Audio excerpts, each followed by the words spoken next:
Alrighty.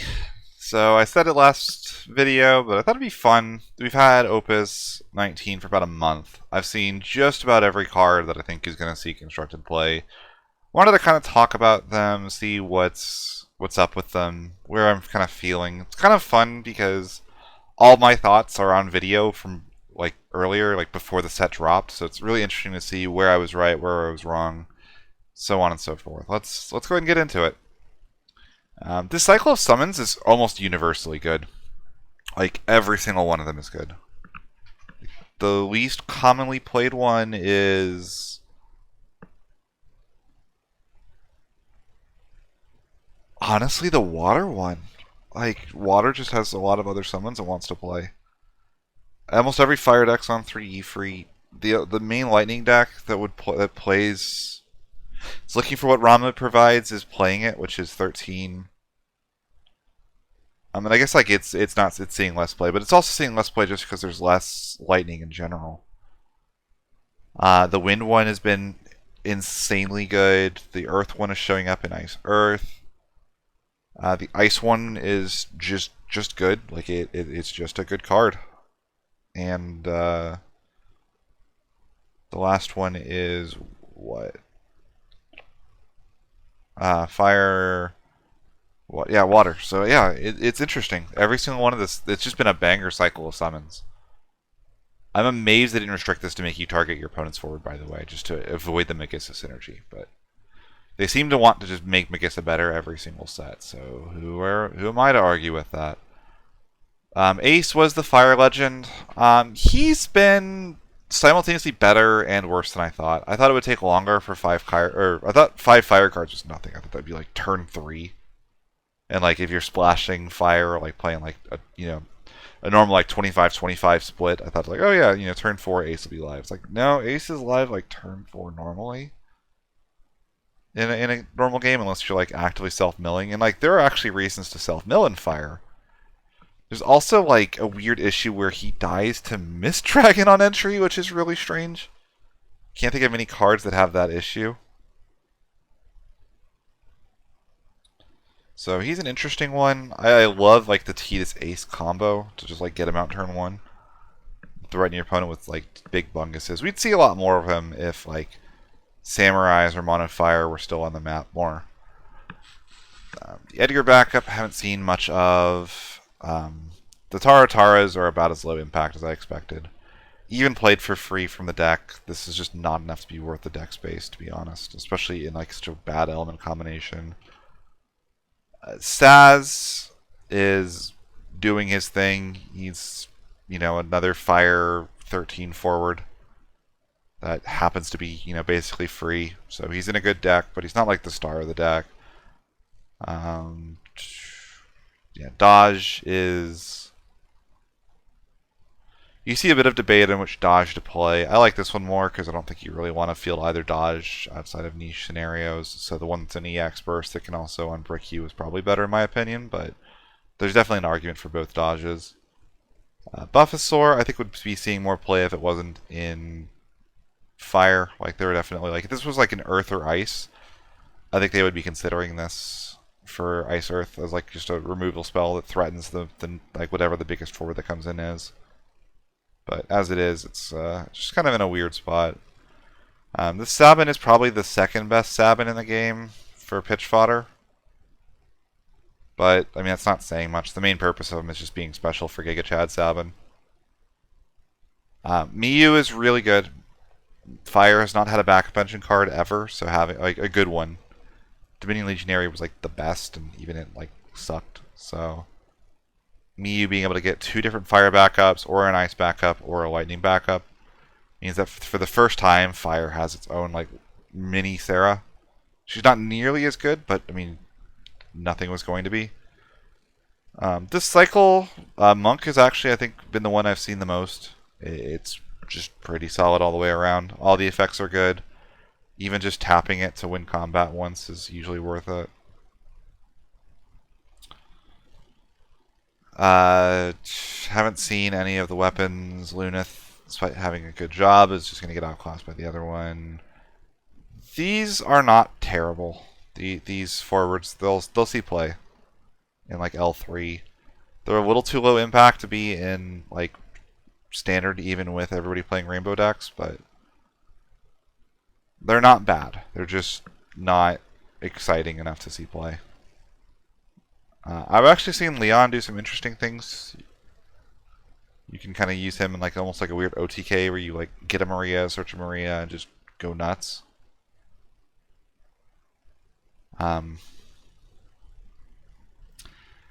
Laragorn. This is one I actually called correctly. I said this card was good. I thought this whole package was really powerful, and it's powerful for a reason I didn't expect, which is that it is 9 more Category 9 characters for the Opus 15 lock. Didn't really see that angle coming, but I did expect these cards to be good and see play and find a home somewhere. Especially because you don't ever actually need to use the action ability on Laragorn to be good. You just need to pull the Mobius out of the deck, and then just hardcast a Curlax, and you're off to the races. Anything that represents 2 bodies for effectively 2 CP, you know, one of the bodies coming out of the deck and the other one being recursion. Like you could even, if you wanted to, run just Laragorn and Mobius, right? And if you have a Laragorn, you play Laragorn, Laragorn plays Mobius, Mobius gets back the Laragorn. As long as you have Mobius in the deck, you can just keep going, right? I don't think that's the best way to play the cards or anything like that, but you could do it like very, very easily. Waltrill Nordstalin was a bit of a flop. I kind of talked myself into those cards being better than I thought they were. They just kind of are worse Dream Stooges at the end of the day. This Vincent is nuts. This thing is not okay. This thing just says skip your opponent's next turn. It's what it says. Your opponent does not want to cast anything on their next turn, essentially. Timing it can be a little awkward, but this thing is really good. Umaro is really good as well. I wish this Clouded Dark just cost like 3. Like if it was a 3 CP 7k, there's actually an argument to play this. 5 CP 9k, there's 0 chance you'll ever see this card. But like, you know, if it was a 2 CP 5k, 3 CP 7k, like Ice needs this, and they can't play this. This Shiva is really, really good. Sarah Mobius, still a lot of conflicting stuff on this. I've had friends play it against me and go, "Oh my god, this card sucks. Why do people care about this?" And every time I've like faced it down, the first turn is always rough. Like if she doesn't live the first turn, it's tough. But if she lives that first turn, she's actually really potent. She's hard to remove. Your opponent doesn't want to interact with her. They're forced to, but she doesn't die to a lot of the common removal. There's very little your opponent can do that doesn't cost more than 2 CP to remove this card, right? And if you're going positive in, you know, say like an Ice Earth list, right? If you play the Sarah Mobius down and your opponent has to pay 4 CP to remove her or they'll never attack you, you're just kind of like sitting pretty. You're just forcing them to do stuff they don't want to do. That's kind of just the definition of what control decks do. I think the card has a bad feel to her sometimes, because there are times where you will play her down and your opponent will kill her immediately, and you'll go, well, that was cool. Like, I'm glad I put her in my deck and spent 2 CP to play her, but I think that people don't realize how much of a magnet she causes. If you have Orphan plus Sarah Mobius, they're going to kill the Sarah Mobius before they kill the Orphan, right? Or like the Physalis. Like, there's just so many important cards that she kind of almost like functions as a magnet in a way that's like different than Charlotte. I don't know. I think that people aren't giving the card enough credit. I think she has a bad feel because you don't know what she's interrupting from your opponent. There was genuinely a time I was playing against Travis, and he had her out, and he was complaining, like, she's not doing anything. And I'm like, yes, she is. She's stopping me from being able to do the play I want to do. And even if I do force my play through, she costs the same amount to remove that I did to do that. This card is... And then she's a 10k, so like it's actually somewhat difficult to kill her. Like, I think this card, we might come back to her. Like, someone will play her at like 2 in an Ice Earth list, and people will be like, it's okay. But I bet she's going to be a key part of any deck that actually ends up playing her. And I stand by that. Sephiroth, I was a little wrong on this one. I thought it would be a one of in a lot of Ice lists. It's just a little bit like by the time you need this, you've got other things to do. I thought we'd see Chocobo Eater at 1 in a couple lists. We just haven't. The Kali Cheval, Tono, Miyu engine hasn't taken off in the same way I expected, but this card is still good. It'll see play eventually. Terra is much better than I thought she would be. I mean, I thought she'd be pretty solid. I didn't expect to see FF6 take off. It's like the FF6 deck that's like seeing play right now is playing like 15, 16 new cards. Or no, it's playing, yeah. Ma, Gumaro, 9 Stooges, 1 to 2 Terra. So. I haven't seen any of Flan. I thought Lean would see play. He hasn't. Turns out Ice Earth is already pretty heavy on backups, and that's probably the deck that would most want to play this. I think this new Mo is actually one of the better ones of the cycle, but I just haven't seen too much of him. Alexander's cracked. Vayne is good, but a little specific. I'm glad I haven't seen too much Vayne Theodore. It's a little bit harder to line up than I thought it was going to be. So I think people have just kind of moved off it. I think the other thing is that Ice Wind is really, really vulnerable to 13. And that's kind of holding Vayne Theodore back quite a bit. Evray is broken. This card shouldn't have been printed. Sophie is good but slept on. Buddy is good, but I think it was a little overhyped. I don't think he's overhyped. He's just good. This White Mage worried me, but I haven't seen too much of it. Wind has such a consistent, powerful backup engine that they really don't want to go out of their way, even for a backup that's got this much good text on it.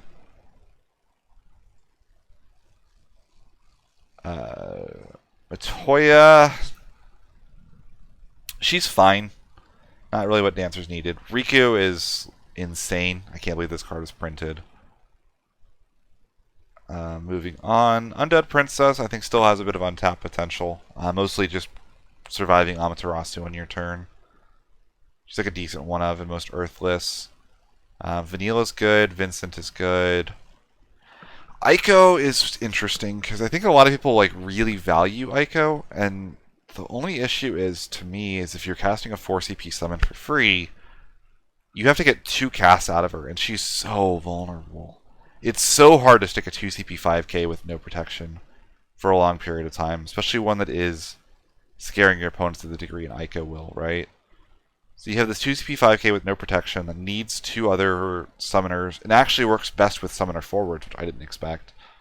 Because if you're paying 2 backups to do this, you're kind of already paying 2 CP, and it's like not that much of a discount anymore. Like, she's really good in the loop, obviously. Like, and I think she enables some really degenerate stuff with like Valifor. Valifor, Diabolos, like a lot of cards that like have kind of fallen out of favor, but they've fallen out of favor for a reason. And I think you start getting into kind of pie in the sky territory when you're really like running these big, heavy summons that you don't want to hard cast outside of the very specific scenario where you have the Aiko plus the summoners on field. Kefka is still solid, just poorly positioned. I still think we haven't seen enough experimentation with this card. I think there's a pretty good chance that we start seeing this treated as like the best dark card, effectively. Because it's a dark card you can pitch for CP. Aster has seen a lot more play than I thought he would. Animus has seen less play than I thought he would, but this card is still really, really cool and really interesting. I kind of just like Barrett. I think he'll see a little bit of play. Fenrir is a lot better than I thought it was going to be. Rydia is ludicrously good. It's kind of the main bits for that. For Lightning, Elgo is like the 4th copy of what Elgo does, so I think it's going to see less play than the others. This Kane is really cool and really interesting. I love seeing backups with back attack, especially a 2 CP one. Scholar, I wish this was better. The second effect is fine, but the first effect is weirdly hard to proc in some decks, which means that you don't. It's not just breakable on command, which is what I really want from a 2CP standard unit. This Kuja's really good. Golbez actually really surprised me. I did not think this card would be that good. The Golbez is like the Archfiend's deck is a very real. It's not perfect. It still loses very badly to Shantoto or any other board wipes, but it's really fun to play. It feels great thematically. Gives a home to a lot of really interesting cards that haven't had them in the past. I really have come around on this Golbez from just not caring about it at all when it was first in the game. I'm glad to have my foil playset for sure. Chimera is actually not bad. I've seen this in Rampair. I think there's potential for you to go like 5 CP Realm, get Melusine, get Chimera. Melusine, steal a forward, Chimera, break it. Realm now gives you 3 bodies and breaks a forward for 5 CP, and 2 of the bodies just don't die easily. That's really cool. This Jinai, by the way, is crazy in limited. It's one of the best cards in the set in limited. Mobius is really good. Vivi I haven't seen a ton of, but he's probably fine. This Behemoth lost me a game one time. Or just straight up beat me. Broke a Warrior of Light, dulled a Porum, and my opponent got in for lethal. It's a little expensive, but the dulling of forward at the start of each attack phase is annoying as hell. Lightning, this card read well, but I didn't know how much people would actually play it. Turns out, it's pretty good. And Ricard is so good. This card is really good. Moving on to water. Gao has been a bit disappointing, just like Gao and Strago. It's just been so hard to line up the water part for 6. I think like the dream is a realm backup in ice would do it. A realm backup in ice that does the color fix thing would make these not just playable but really good. The Gao especially, if you could like ever cast this Gao with like the 5 CP lock on field, just so disgusting. I mean, even Strago would be really crazy too. Yeah. You just can't cast these in the current builds of the deck. So, Clavet's like weirdly bad for this cycle. Sanctuary Keeper is interesting. I think it's a little slept on because it's slow. But reactivating Warrior of Light or Une is really good. I wish it wasn't mandatory. It is very annoying sometimes when you have to, if you have this on the field and your opponent's only with the forward, and you have to buff their forward so it lives your EXs. It's a weird, nombo. I wonder if there's a lore reason for that, where like this thing just obeys the person that's next to it or something.